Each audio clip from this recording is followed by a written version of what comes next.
Welcome to Wrasslin Raw!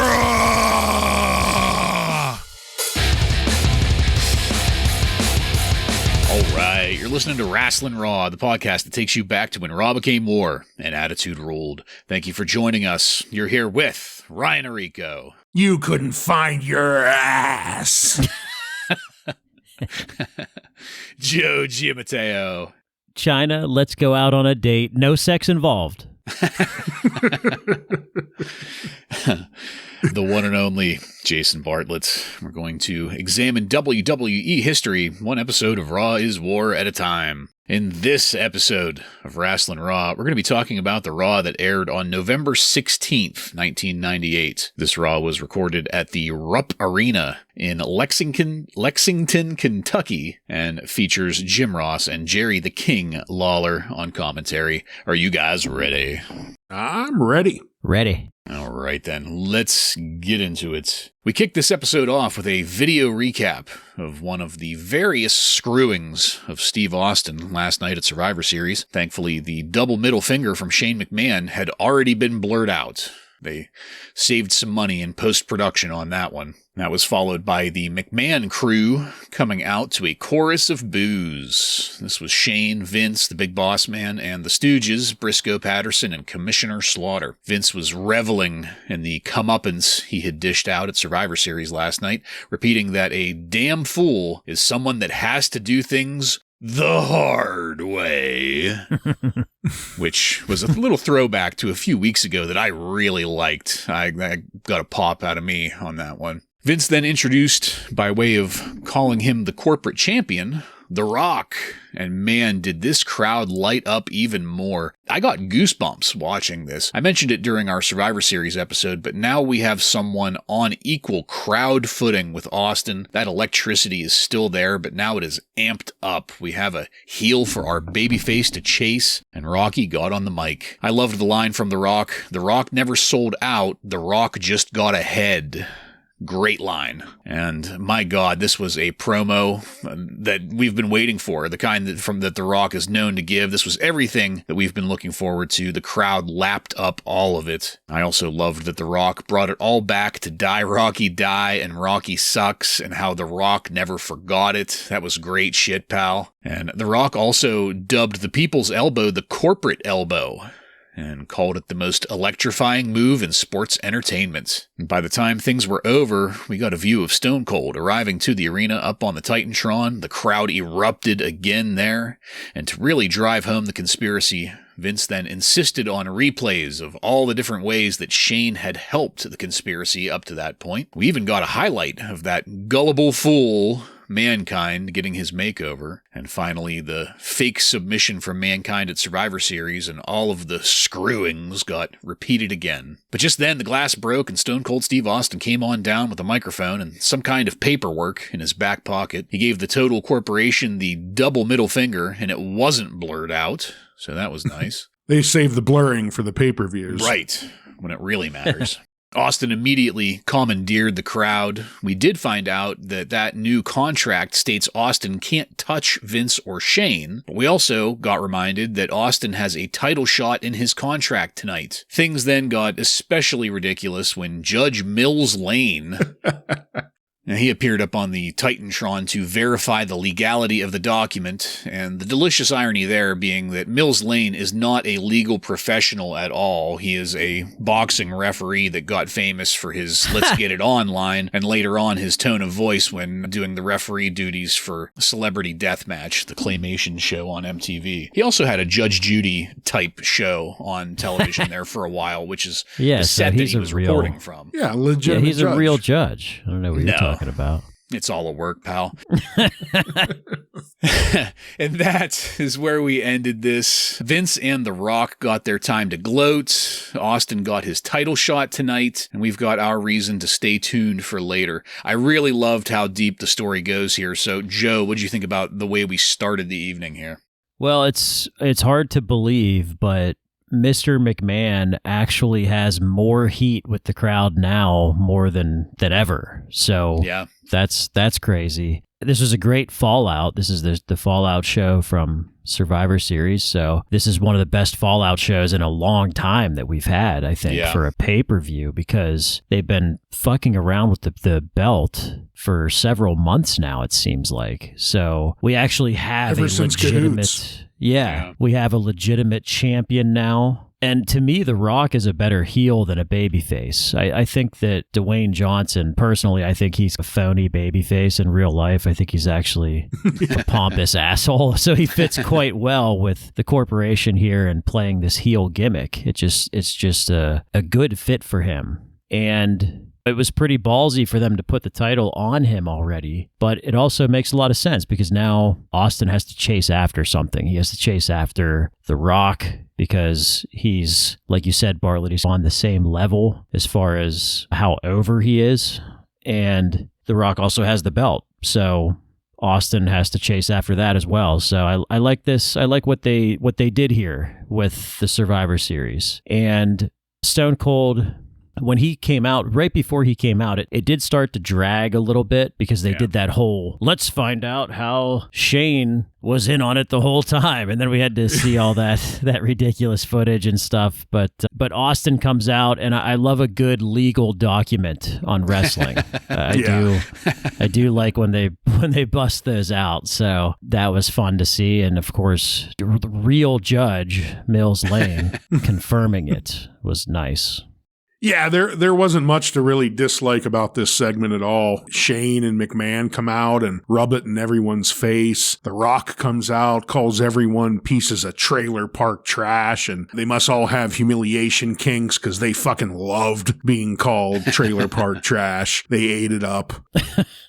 Bartlett, like you, I enjoyed that he brought it back to the die Rocky die chants and the Rocky sucks chants, because it was just a perfect way to say, I've been reeling you guys in and now I'm going to kick you in the face for saying that I should die. So it's good justification. I did think we veered into a little bit of weirdness when Shane talked about how much he liked kissing Vince's ass. That's a bit of a weird thing to come out of a son's mouth. There was one point when they start talking about the cahoots between McMahon and Shane. And I know it's wrestling and we just have to roll with the story and forget about logic. But if you really wanted to stop all of this, and they were in cahoots with each other from the beginning, why not just not have Shane sign the contract that brings Stone Cold back? And then Stone Cold never comes back. He got fired a month ago, and that's where everything got left. But whatever. Let's throw logic out the window because it's fun to watch. And that's certainly the case here. Stone Cold comes out, and we find out that he has this stipulation in his contract allowing him a shot at the title tonight. So that makes for great television. We have Monday Night Raw after a pay-per-view where we're going to get another pay-per-view level main event. So they're really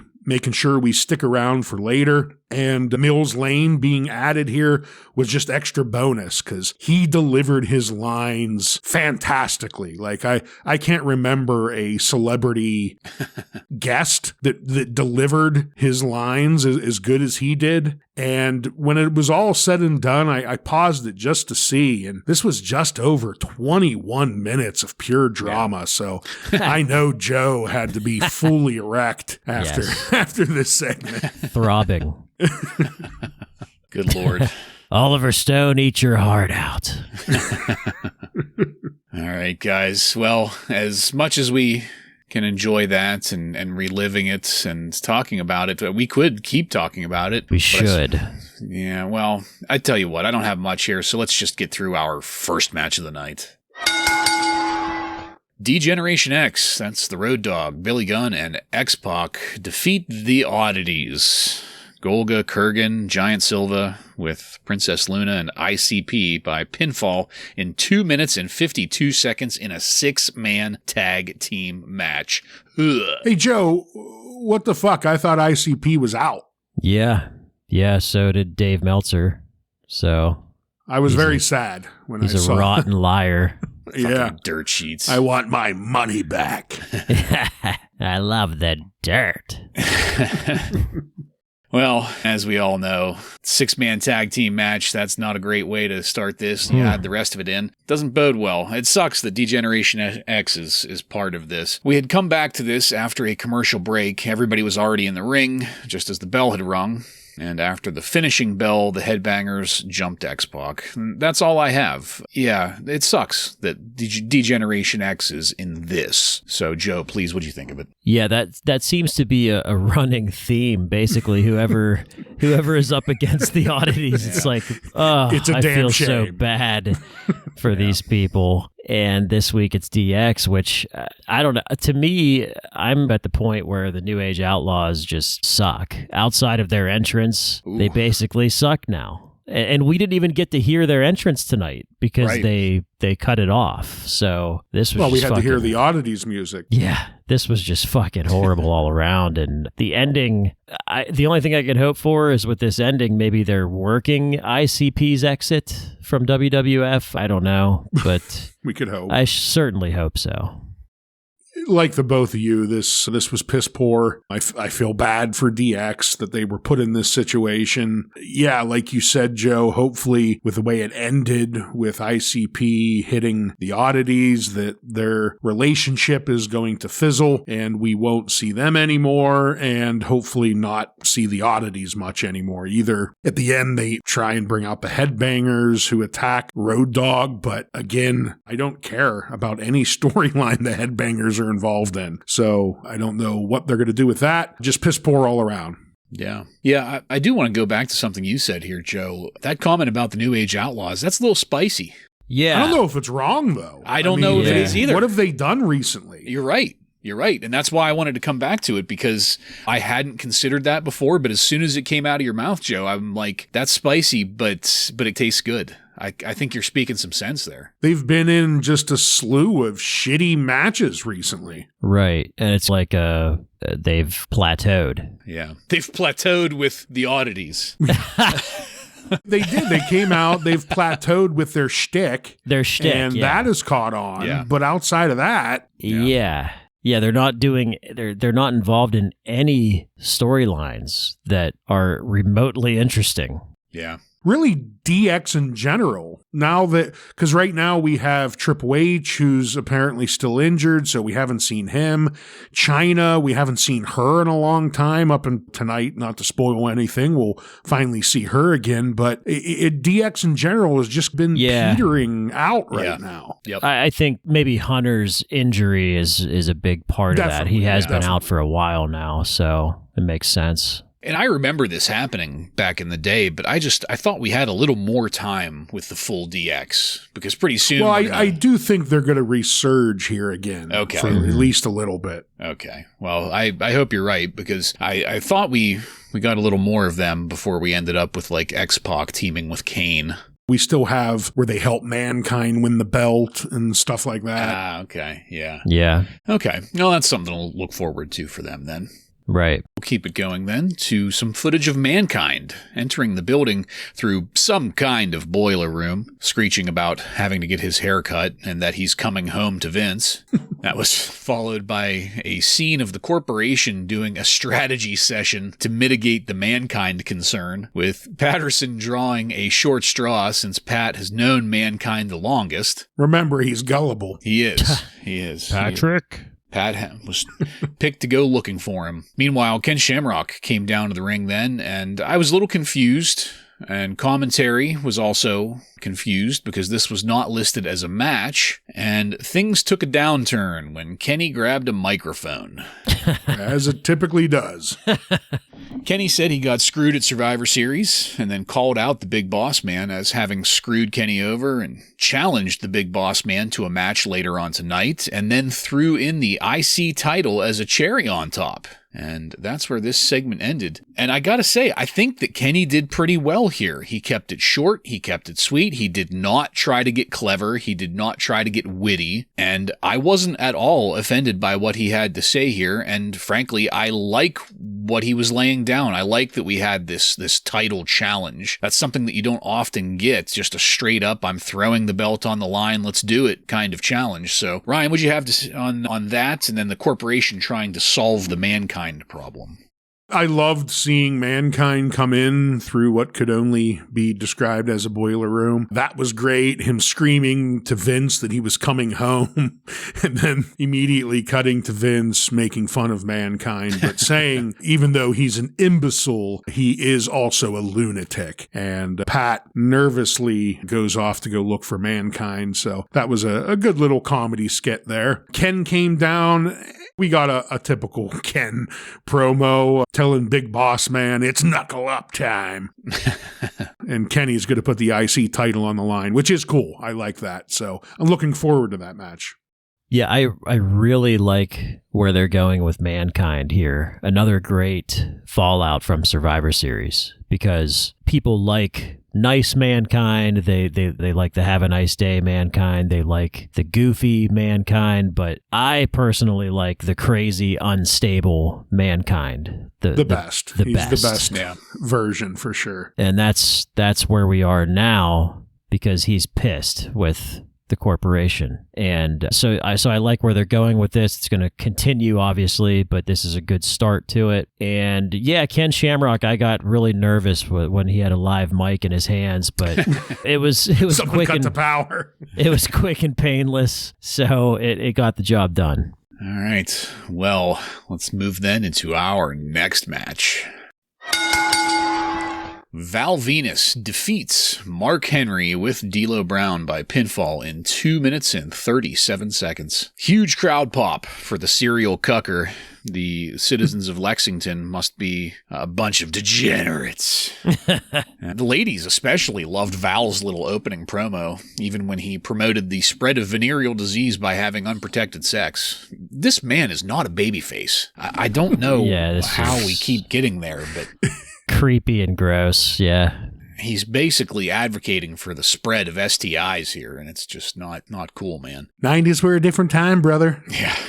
Val did a great job of selling the power moves from Mark Henry, as well as selling the amount of effort it took to make his moves impactful against Mark. I thought that looked great. And just as Henry was getting the upper hand, Chyna showed up at the top of the ramp, and that distraction was enough for Mark to succumb to a surprise roll-up pin from Val. But as soon as the dust settled from that quick win for Val, Mark Henry got on the microphone, and we got a close-up of Chyna's face. And we were speculating on what she was away for, and in this close-up view, she reminded me of the handsome Squidward meme.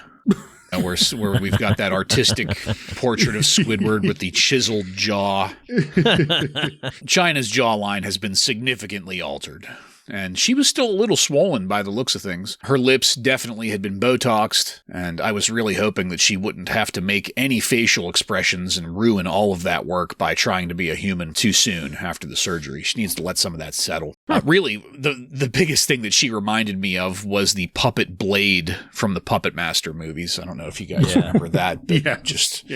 Carved. Yeah. Her face was carved. Yes. Like a Thanksgiving turkey. Mark Henry recited some poetry there in the ring for her. He brought D'Lo to tears. I popped. I popped so fucking hard for how extremely supportive D'Lo was being in the ring there for Mark Henry. Just an all-around great guy. I don't know how you can't fucking love D'Lo Brown. He's a great wingman. He is solid in every way, shape, and form. Chyna just turned around and walked away, and that's where we ended it. She did have a slight smirk on her face, or that might have just been some kind of nerve damage. I'm not sure. But guys, I thought the match here was fine. The work was good, but I love this new layer of storytelling and character for Mark Henry. He nailed all of this mic work he had to do. He was winded from the match, and that you could tell at the very beginning of it, but he sunk into it and he nailed it word for word. He did not miss a beat. It was all very entertaining, and I really liked it. Ryan, what'd you have on this match and its aftermath? I agree with you pretty much on all aspects. I thought the match itself was solid. The two guys did good mid-Carter work with each other. It is still a little disheartening how the screams that Val gets when he does some of his lewd maneuvers. But the moment it turned into nothing but story, Mark Henry, as you stated, knocked it out of the park. It's the first time we really got any significant mic work from him, and you're starting to see why he turned out to be the big star that he became, because he got on here, talked about how he wants to take Chyna out on a date, no sex stuff involved, which was a great line. And then he goes off into Klingon poetry here that Chyna walked away from, but he delivered it very well. And just like you, my favorite part was D'Lo Brown's reaction, just showing how touched he was by the poetry after. Like that just really put the cherry on the top, D'Lo's reaction. So all of this is great stuff, and it's all for mid-Carter work, which is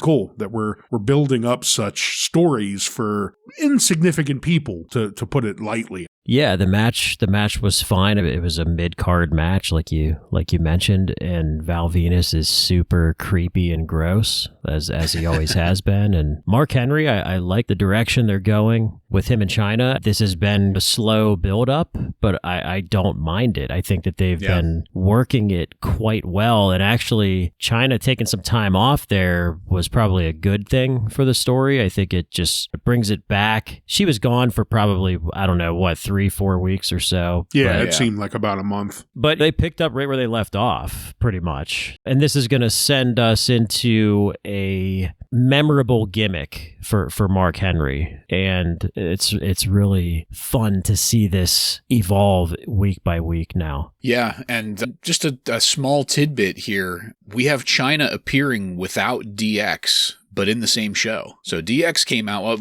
Obviously, everybody is here in the building together, but she didn't come out with DX in that previous match. She's only coming out by herself here. So just a little tidbit to keep in mind for the future, because she's about to outgrow DX, I think, here pretty soon. So backstage, Austin was getting some coffee and spitting in a Pepsi cup. He must have had a big old ripper in.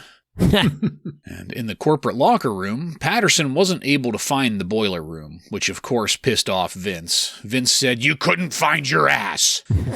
And Jerry Briscoe immediately responded with, "I know where it's at, Mr. McMahon." And Vince responded with, "He's sitting on it," before it got clarified that Briscoe knows where the boiler room is, not Pat's ass.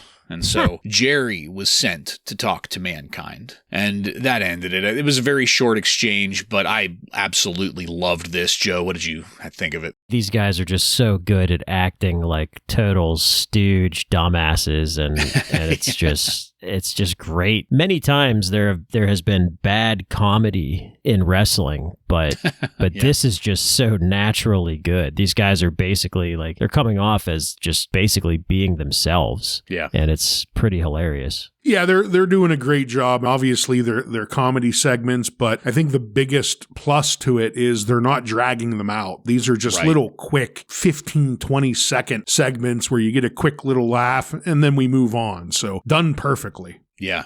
Yeah, and just so realistic, because they're just complete ass kissers to the boss. And it's just so relatable. It's like a cartoon, but in a good way. Yeah. Yeah, a merry melody in between shows. All right, well, let's keep it going to our next match. Goldust and Steve Blackman defeats Jeff Jarrett and the Blue Blazer with Deborah McMichael by pinfall in 2 minutes and 9 seconds. First note, Deborah looked amazing. Second note, Jeff Jarrett did not. I don't know what happened to Jeff Jarrett. He was in a match of the year candidate match like just a few years ago, and now we're here. Admittedly, Shawn Michaels carried the majority of that match, but still, I don't know. You don't think the Blue Blazer carried this one to a match of the year? No, and I'll tell you why. The Blue Blazer left the cape on to wrestle. I didn't like that. I fucking hated that. I don't know why that just offended me so much, but I couldn't stand it. Like Hurricane Holmes. Yeah, like it's... Or no, does he even... No, he leaves his cape on, right? Yeah, I think he did. I don't know. He was forgettable for me, honestly. But well, we'll get a very long segment with him and Kane very soon. Okay. The finish came quick in this, and just as Blackman was about to take the mask off of the Blue Blazer, Owen Hart came out and they triple-teamed Blackman before this fizzled out. So I was left with a distinct feeling of what the fuck is the point of this after this match, because I don't remember any of this part. Like, I remember the Blue Blazer being a thing, and I remember Jeff Jarrett being with Deborah McMichael. I remember Steve Blackman and Gold. Like, I remember these people being here at this time, of course, but I don't remember what the fuck we're doing here in this. And like, I have to assume that it doesn't really go anywhere and it doesn't really matter, because I'm just as confused now as I was back then. I don't know. I don't know what to say about this. Joe, what did you have on this match? Yeah, I'm not sure either. It's a little blurry for me. I remember, I feel like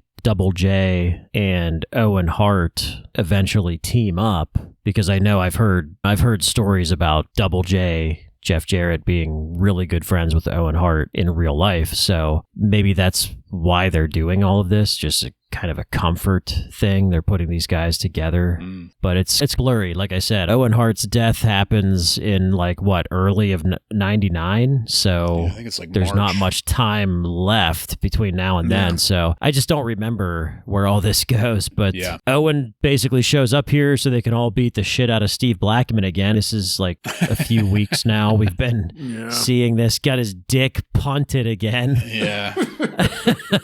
So another dick punt was funny to see. And Jeff Jarrett is not great right now, but his entrances are getting a huge pop now, and we all know the reason why. Yeah. Reasons, I should say. Yeah, two of them. Yeah. Yeah, I'm not sure why this match was put together. It was just a weird mishmash of stars put together. I guess the only real tie-in is that the Blue Blazer and Owen punted Steve Blackman's balls into the new zip code a few weeks ago. I guess that is why this match is taking place. And ultimately, we ended on another Blackman dick kick. He got another one of those. So I guess that's what's driving this whole story, is getting punted in the balls for Steve Blackman. And show up next week like nothing happened. Yeah. Show up next week so he can get kicked in the nether regions again. Yeah, from now on, I'm going to be stuck in my head hearing the kick is up and it's good. Yeah. Every time. All right, let's get the hell away from that. Once again, we went back to the strategy session with the corporation. Jerry Briscoe was saying that he found the boiler room, but there were some weird noises going on in there that kind of frightened him, so he didn't go in. Slaughter called Briscoe a wuss, and Vince said, "What the hell am I dealing with?" And I popped. I popped so hard for that line. Slaughter went to the boiler room then to apparently fetch Mankind, while Vince had a talk with The Rock about his upcoming title match with Austin, and we broke to commercial. And when we came back, Slaughter was back and saying that Mankind was out of his mind and that it was going to take all three of the Stooges to take care of Mankind. We then moved over to Steven Regal coming down to the ring, and this started like a match, but it wasn't listed in my research as being an actual match on the card, so I did not give it its own segment. The Godfather came out with three of Lexington's finest on his arms to meet Steven Regal. That's a real stretch of the word finest with these ones. Well, I was quite a fan of the brunette on the Godfather's left arm. She was the best out of the crew for sure, but even her was a bit of a butterface. quite willing and eager to flash the ass and jiggle it for the hard camera multiple times, unprompted. I still know what my choice would be. Sure, but from the other two were C or D level squad. Yeah. Commentary gave us the news that the Big Boss Man had accepted Ken Shamrock's challenge, so we got that. But in the ring, the Godfather got the approval of the fans before making his offer to the man's man, Steven Regal. Regal said he may be from England, but he's not Elton John, so he'll take the broads. Then the Godfather decided to insult Regal, and that started a fight, but not a match, so that part of this is still true. JR interrupted the kerfuffle there to say that Kane was involved in something backstage, and as soon as he said that Kane was involved in something, my immediate thought was, something jobber, no doubt. Kane was out in the parking lot by the production trucks, choke slamming some poor cable pullers out there, so he's back up to his old hijinks there. Back in the corporate dressing room, Vince was giving the big boss man a pep talk going into his match against Ken Shamrock, and we briefly got a WWF Rewind sponsored by Glover, a game on N64 and PC CD-ROM that I vaguely remember the image of this glove character, but I don't remember the game at all. And that rewind was to Austin getting screwed at Survivor Series by Shane McMahon. A lot of storytelling here at the top of the 9 o'clock hour. Anyone that was just tuning in got a healthy amount of ass getting flashed by the hose and a recap of what happened last night to keep them around until the end. So Ryan, what'd you have on all this? Well, I'll start with, I love the Three Stooges segment. They're clearly leaning hard into the Three Stooges comparison here, which works out perfectly for these three guys, and it was funny. Regal in the Godfather segment, just when I heard the man's music start, that cheap, like, hammer hitting a rock or a railroad stake or whatever the fuck it is, just, man, it's beautiful.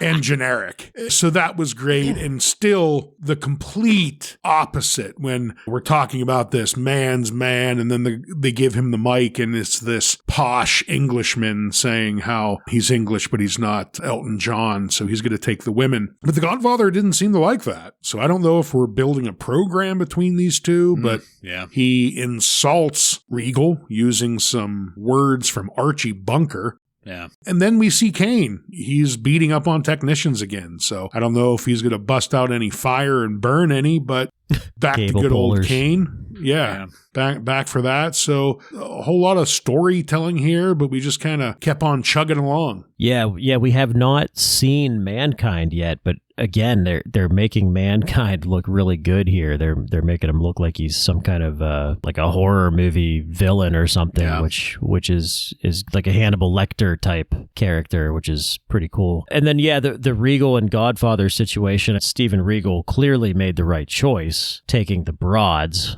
As he said. And man, what a shame to see Elton John get buried here as if he's the only gay man in England.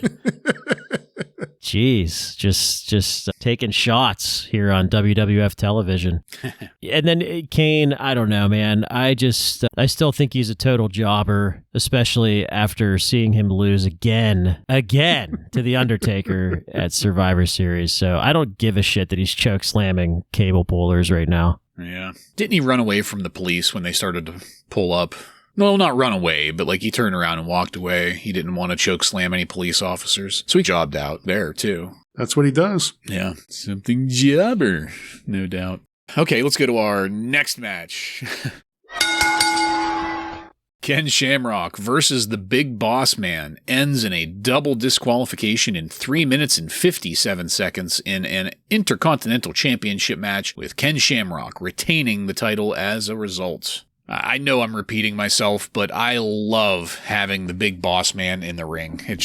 He was always one of my favorites, but it was like a low-key favorite, and I'm just realizing now in our rewatch of all of this how much I really like the Big Boss Man. This started out hard and fast. The action was looking good, albeit a little bit safe between the competitors.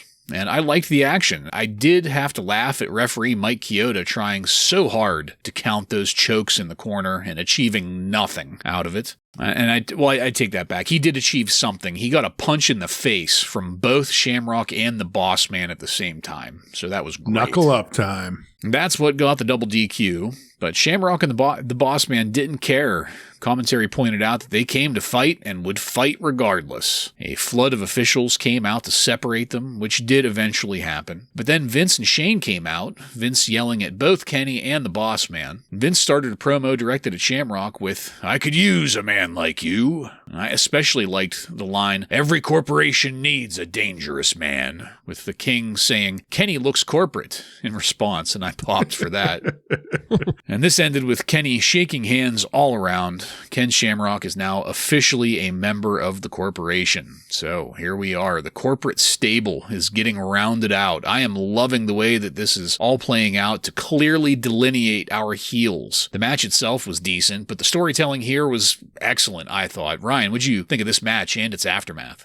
To start out, I thoroughly enjoyed the match. I thought these two guys worked really well together. Big Boss Man pulling off the big power guy moves and Shamrock doing quick kicks. That one thing where he kind of like ran up the post and kicked Boss Man across the head. All of that was looking really cool. And even after the DQ, the way that they continued to fight, I was almost saying to myself, I wouldn't mind a longer program between these two. Maybe something that leads into the pay-per-view. But we learn that's probably not going to be the case as Kenny joins the corporation. I knew it was coming. I just didn't know exactly when, but I'm glad it was sooner rather than later. Let's not drag it out. Yeah. The corporation stable is growing, and now they got their Danger Man. So now with Big Boss Man and Ken Shamrock, they're a pretty formidable team. If you add in all three of the Stooges together, they equal one person. So you've got like three people now that can attack any adversary. So this is great storytelling. I love where they're going with it. And I love that this is where Ken's at. The crowd turned on him a little while ago. So what better than to put him with McMahon? Yeah.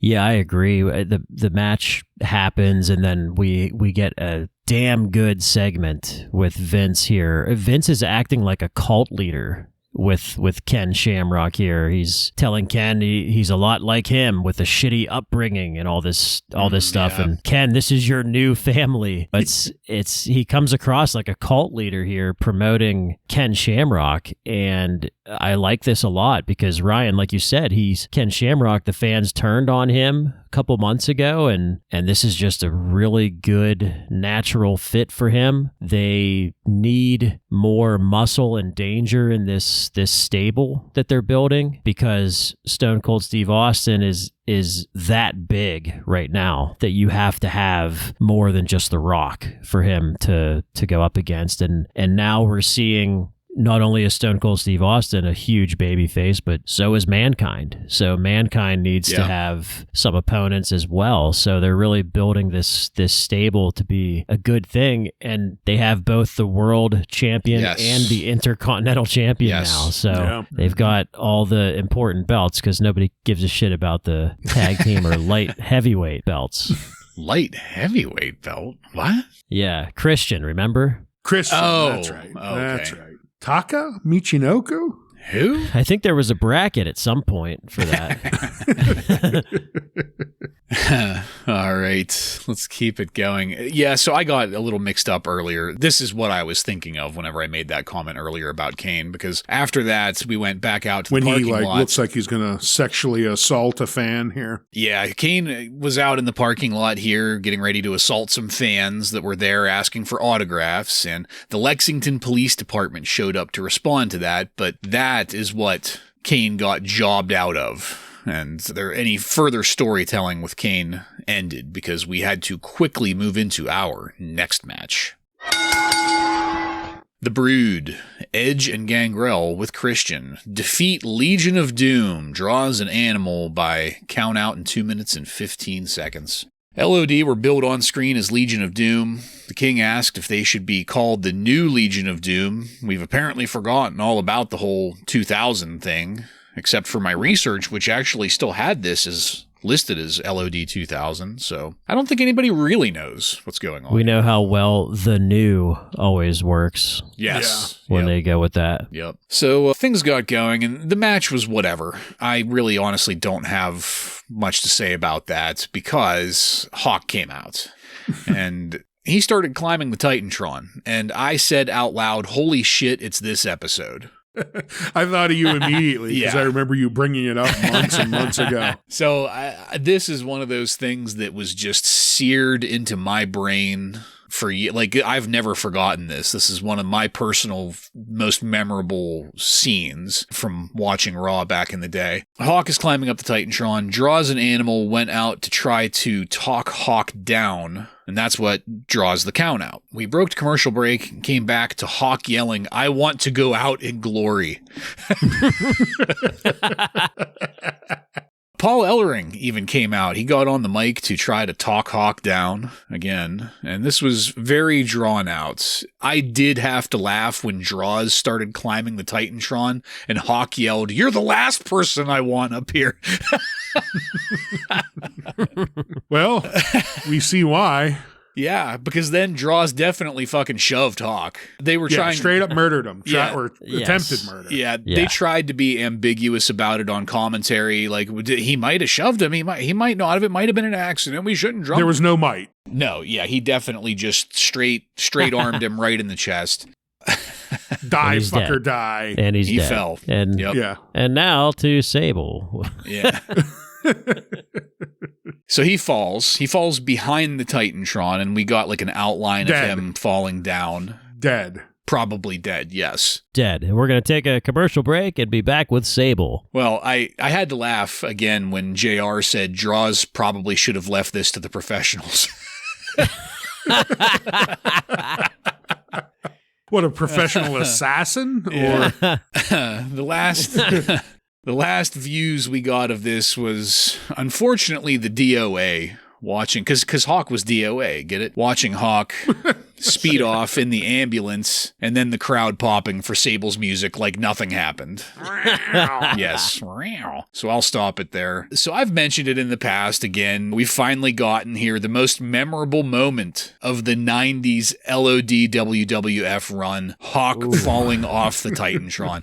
It was exactly as I remembered it, even though like I didn't remember it being in this episode, like I said, but in the end, like, it's sad to me that this is the summation of the LOD's return in the Attitude Era. But there you have it. That's all that can really be said. There it is. Joe, what'd you think of this match and its aftermath? Well, the aftermath is certainly memorable, but it's not good. It's just no. To me, this is just so stupid. Like, it's absurd. Yeah. This guy, someone would die if this happened, and it's just like, you remember the episode with the dumpster that just went on and on and on. At least they tried to sell that. This was just like, okay, commercial break, and then next, he's dead, and here's Sable. Everyone just didn't come off very, very good on TV. I don't have a ton to add. I'm not up on a suicide angle / murder angle. If it's not Kane burning people alive, I'm not sure. I just want to see someone get shoved off of the Titantron backwards and try and play it off like it was a accident. So I didn't think this worked. I certainly remembered it because it's very memorable, but not for me, brother. Yeah. Well, what exactly didn't work for you? Do you mind me asking? The suicide angle, I guess, more than anything, that he's up there. Well, we're basically trying to watch this guy give his death speech while his loved ones try and talk him down. And then he actually falls. Right. And then he actually does fall. So he would be dead. Yeah. Yep. Yeah. Well, but he's not. But he's not.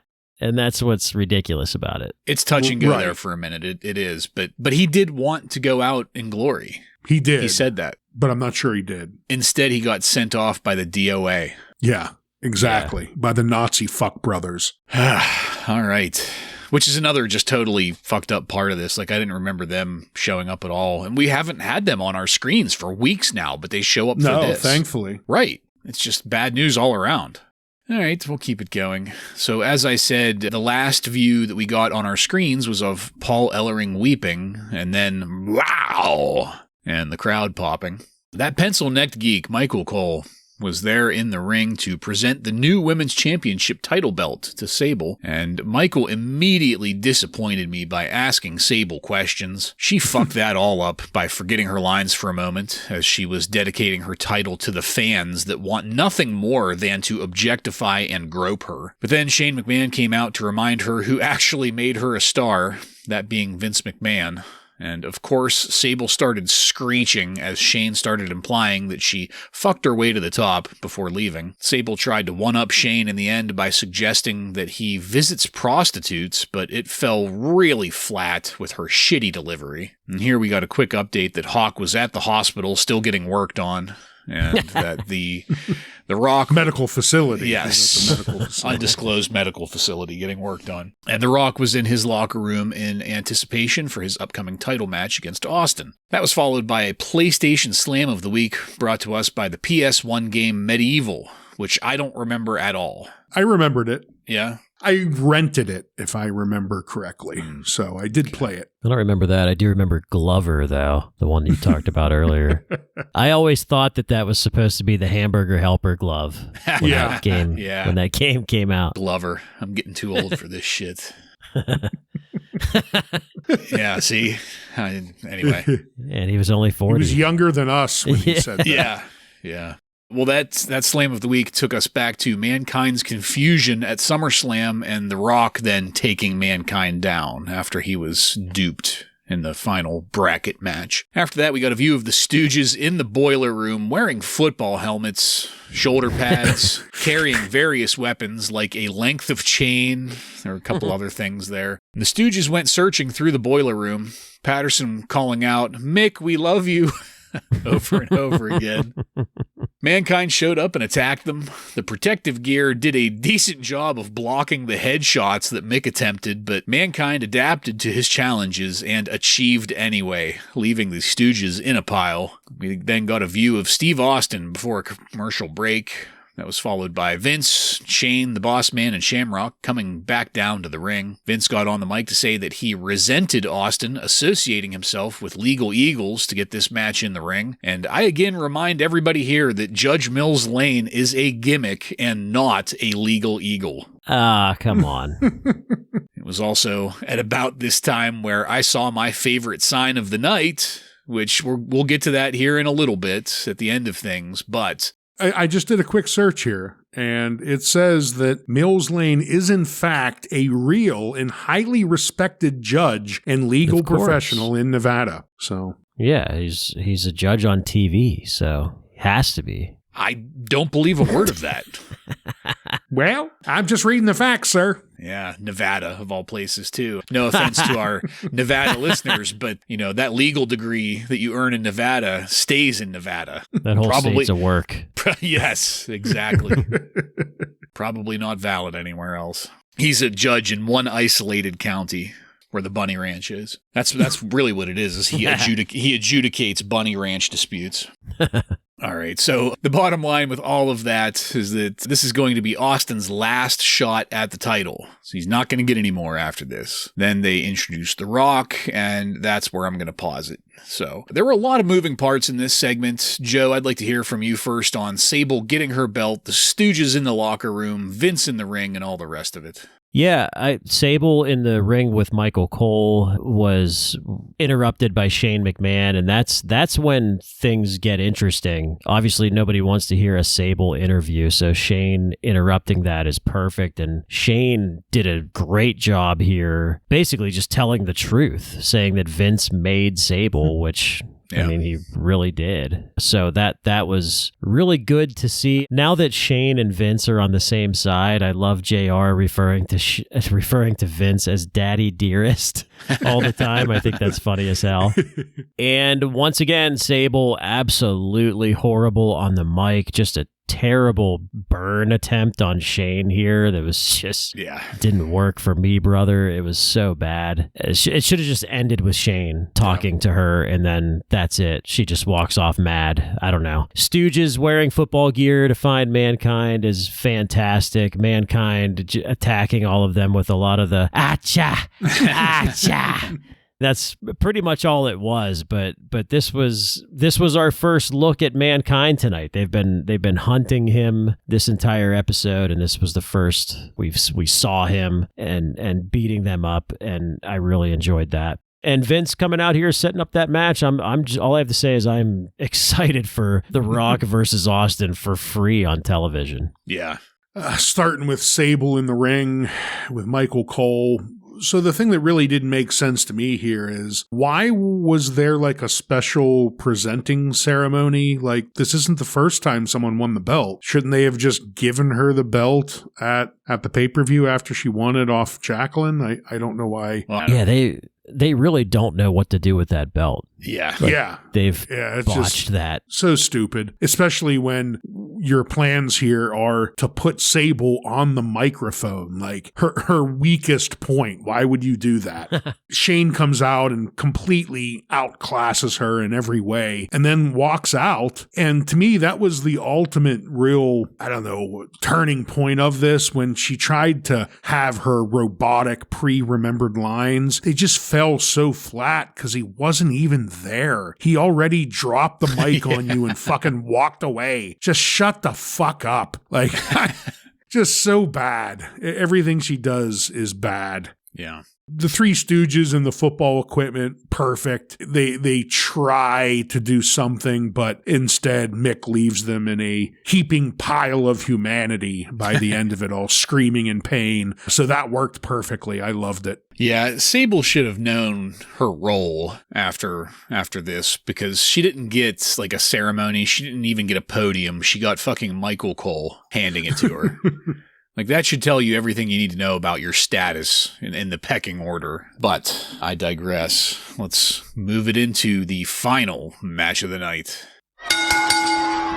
Stone Cold Steve Austin defeats The Rock with the Corporation by disqualification in 6 minutes in a WWF Championship match, with The Rock retaining the title as a result. This match got jump-started, and the crowd reaction must have sounded like money to Vince. The crowd was heavily invested in this. They were just as loud as any pay-per-view crowd. Austin ended up leveling The Rock on the entryway twice. That looked fantastic. JR was selling the living shit out of it. And Austin hit The Rock with a few rapid-fire pin attempts before The Rock started to rally. That was a neat series there. Roles got reversed as Austin started to beg off. The Rock following Austin into the crowd to clothesline Austin over the barrier.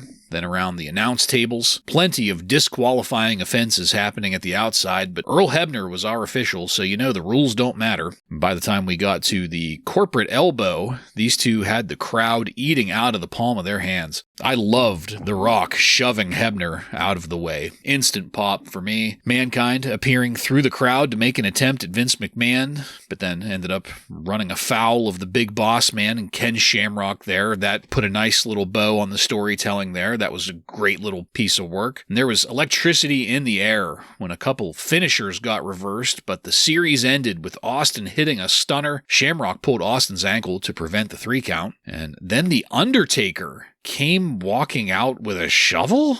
Paul Bearer following behind, and I immediately lost my erection. My first thought was, what the fuck is he doing here, and why can't he fucking go away for a month or two? And I hate to say that about The Undertaker, but we have beaten that dead corpse for months now. Give him a break, for God's sakes. Anyway, The Undertaker nailed Austin with the shovel. That's what got Austin the DQ victory. Paul Bearer stopped any further action from The Undertaker. They left the ring. The Corporation was left with some confusion on their faces, but we got some extra attitude here, and it was a stunner fest from Austin. Somehow Shane had gotten into the ring, so Shane, the Big Boss Men, Ken Shamrock, they all got stunners in that order. Austin worked the corners for a minute, then started slamming beers with Earl Hebner. As Earl Hebner worked the corners with him, I wanted to vomit.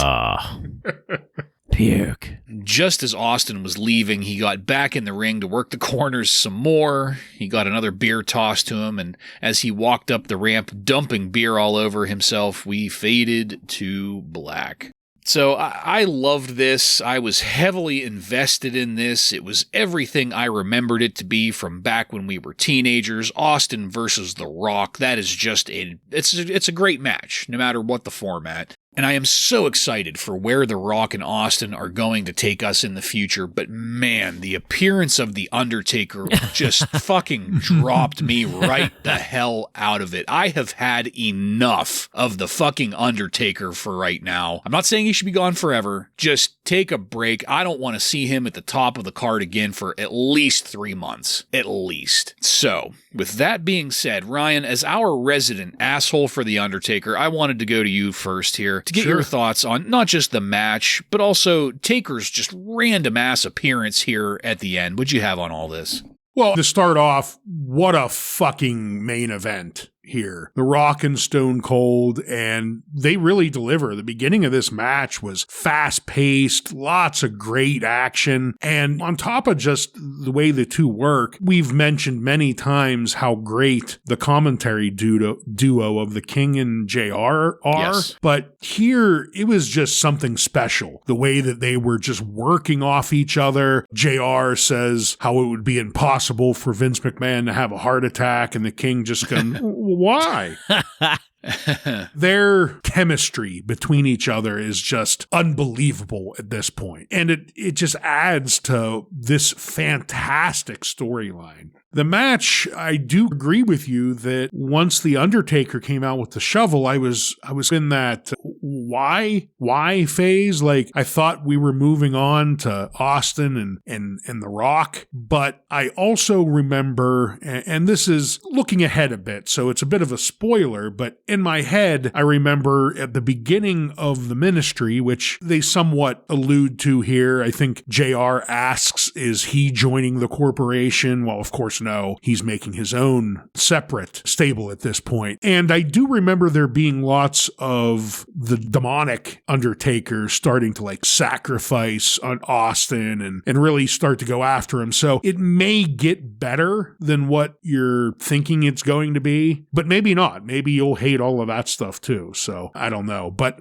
I do agree that I was a little disappointed and just wanted to say, let's focus on Austin and Rock now. That's the winning ticket now. Yeah, this is what they promised earlier in the show. Now we've been swerved, right, with the shit they tease at the beginning of the episode doesn't really happen, but this did. It was a WrestleMania caliber match on free television on Monday Night Raw. It had the big fight feel to it, and one of the things with JR is that makes him the greatest of all time. Sometimes he can be over the top when it's necessary, and that's what makes him a legend, but he also knows when to back off. Like he knows that this just has a natural big fight feel to it, and he doesn't have to be over the top, kind of like they do now with modern wrestling. They just try to make the fight bigger than it really is, but screaming everything. Yes, but JR just backs off. He just lets the superstars do the work here, lets the crowd do their thing, and these fans are losing their minds during this match. And The Rock, his selling skills are just so good, which is what makes these matches as good as they are. And I love the close-up shots of Vince McMahon too during the match. His selling skills are just incredible as well, just his facial expressions alone. This match is the crowd is so hot for this that the arm raising gets a massive pop, with the referee raising the arm 2.5 times on Austin. Yeah. The crowd was really into it. Even Mankind comes in here to get some. He gets his ass beat and he gets his brains scrambled even worse now, according to JR.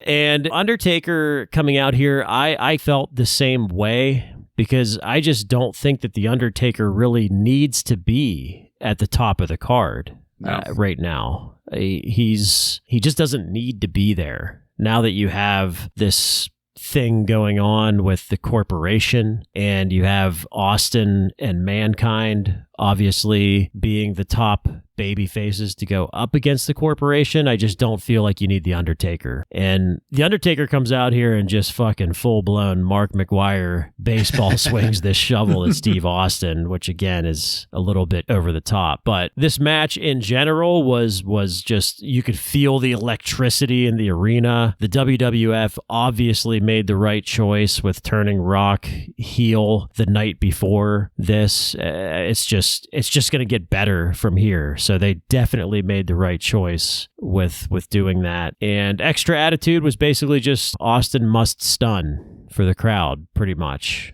But yeah. This Kentucky crowd, they deserved to get that because they were a hot crowd pretty much all night, especially for this main event. Yeah, agreed. And I just want to make sure I'm clear on this. Like, all of the ministry stuff that we're going to get, I don't have a problem with that. I remember enjoying it. I remember enjoying the way that The Undertaker comes after Austin, but just not yet. We're coming off of Cahoots, and I think I said it already. Like, I'm just burned out on The Undertaker because we've had so much poor storytelling involving The Undertaker up to this point. I don't want to think any less of him than I do at this point, because I know I'm going to enjoy the ministry. We need a break. Have they even teased the ministry? Yeah, they have teased it. They've used the word ministry a couple times. Whenever Paul Bearer rejoined The Undertaker, they coined the phrase the ministry. Right. Okay. So that's all going to be fine. It's just, and I think I've mentioned it before, like in the past, The Undertaker has had his big moments and then he's gone away for a little bit. He rises to the heavens up through the Titantron and all that shit. He'll be gone for like 3 months, but then he comes back, and that return is phenomenal. The Phenom is back, and it makes a huge splash, and the lights go out and the bell tolls and all that shit, and everybody loves it. It's really reminding me of the old wrestling saying, how can I miss you if you don't go away? That's where I'm at with The Undertaker right now, and this is just like a prime symptom of that. So I really hope that we get that dialed back, but I don't think we're going to. And the perfect opportunity they had was at the last pay-per-view, have Kane set him on fire or something. Yeah. And have Kane have won that. It could have done two things, made Kane not a jobber, and two, gave us a little bit of distance with The Undertaker for maybe 3 weeks. Yeah. Yeah. Or even last night at Survivor Series, who was The Undertaker up against in his final? Was it Austin or was it Mankind that beat The Undertaker in the semifinals? The Rock, I thought. The Rock did it. Okay. Yeah. Well, regardless. That's what I'm saying. His match against the Kane could have been where they did it. Yeah. Yeah. They had a lot of opportunities to give him an out for a little bit. But, yeah. Anyway. They didn't. Yeah. So, as I said, we faded to black. Let's take it on over to highlights, lowlights, and our favorite signs.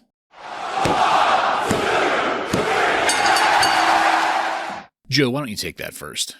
I will say that my highlight was the main event. I think if you're going to have The Rock versus Austin, it's most likely going to be my highlight. My low light, I'm going to go with the Hawk being pushed off the Titantron angle because it's just stupid and not believable. Yeah, so that's my low light. What about your sign? favorite sign? Yeah. My favorite sign was early in the evening, and it was a sign that just said hard 24/7. That man should see a doctor.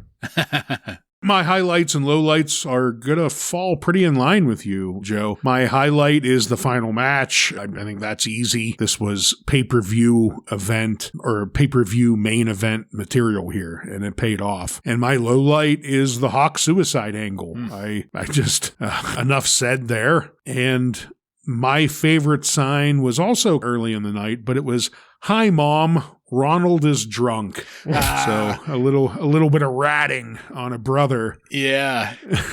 That was actually going to be mine up until I saw what ended up being my sign. I had that one written down. Yeah. All right, so we're going to be 3 for 3 on highlights. I had to go with the final match. When we talk about electricity, that is not an understatement.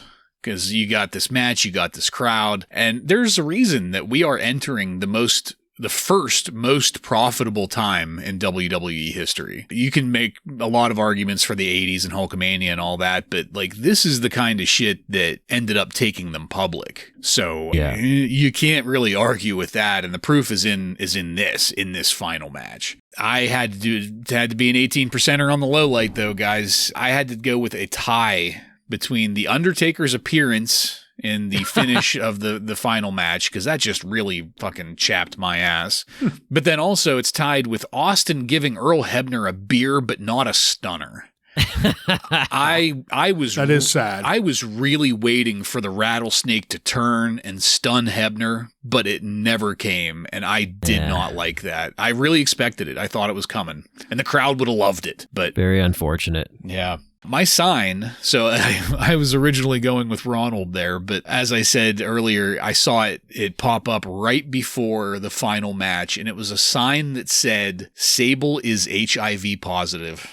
Oh my God. So absurd, so out Yes. of left field. Just that had to be it. I saw it and I was like, well, that's it. There you go. A product of the time for sure. So, Joe, I don't suppose you have any contemporary wrestling news from on and around November 16th, 1998 for us? Well, I combed through all of the run-on sentences in the Wrestling Observer and didn't come up with much here, just really a couple small items. Apparently, Savio Vega has a career-threatening neck injury, according to Dave Meltzer, from the Brawl for All that took place. But I looked this up because I wanted to see what's going on with Savio, because we haven't seen him since then. And apparently he suffered a nasty arm injury. I don't know if he broke his arm or what happened during the Brawl for All. So we're going to see him again, but it's going to be a while. So a little bit more false reporting there from Dave Meltzer in the dirt. The only other thing I have here is, so we gave our thoughts on The Undertaker making his appearance during that main event tonight. Do you guys know where they're going with this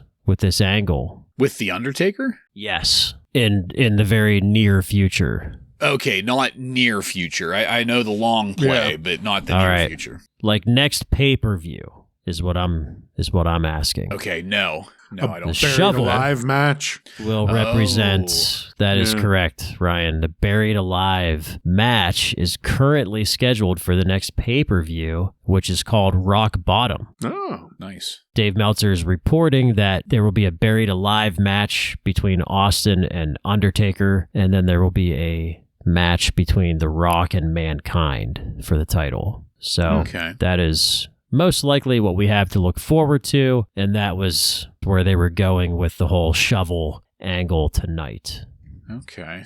Well, and I guess to further the story part of it, we learned earlier where they said this is Austin's one and only shot at the title. Mm-hmm. So I guess if we're going to follow the story, he can't be going for the belt, at least not in the very near future, until he finds a way to work himself back into the picture. I can't remember. Does he win the 99 Royal Rumble? Because that makes sense. That would be a way for him to get that position back again. So I don't know though. I can't. Like I said, I can't remember who wins the 99 Rumble. But all right. Well, thank you, Joseph. Illuminating as always. I'm looking forward to that because I don't remember much about Austin and The Undertaker's Buried Alive match. As soon as you said that, what I was hoping for was the Buried Alive match with Undertaker and Mankind or was that maybe Kane, where he like chucks Mankind like 12 feet through the air and he bounces. That's the Big Show. The Big Show. Okay. Yeah. Okay. The Big Show. All right. Well, we'll get into that in a year and a half, I think. Then. Yeah. So, all right. Well, that's it, folks. We are done with this one. I want to thank you again for joining us. If you like what we're doing here and want to connect with us, you can email us at WRASSLINRAW just at gmail.com to the end of that to submit questions or comments. Check us out on YouTube, Facebook, Instagram, and on every podcast subscription platform. While you're there, don't forget to follow and subscribe to get every episode of Wrasslin Raw coming to you every week. Give us a 5-star review and tell all of your friends to tune in to the most thrilling Monday Night Raw review podcast on the airwaves. Next time on Wrasslin Raw, we're going to take a look at the Raw that aired on November 23rd, 1998, with matches featuring Dwayne Gill, The Job Squad, and many more. So, for Joe and Ryan, I'm Jason, and this has been Wrasslin Raw.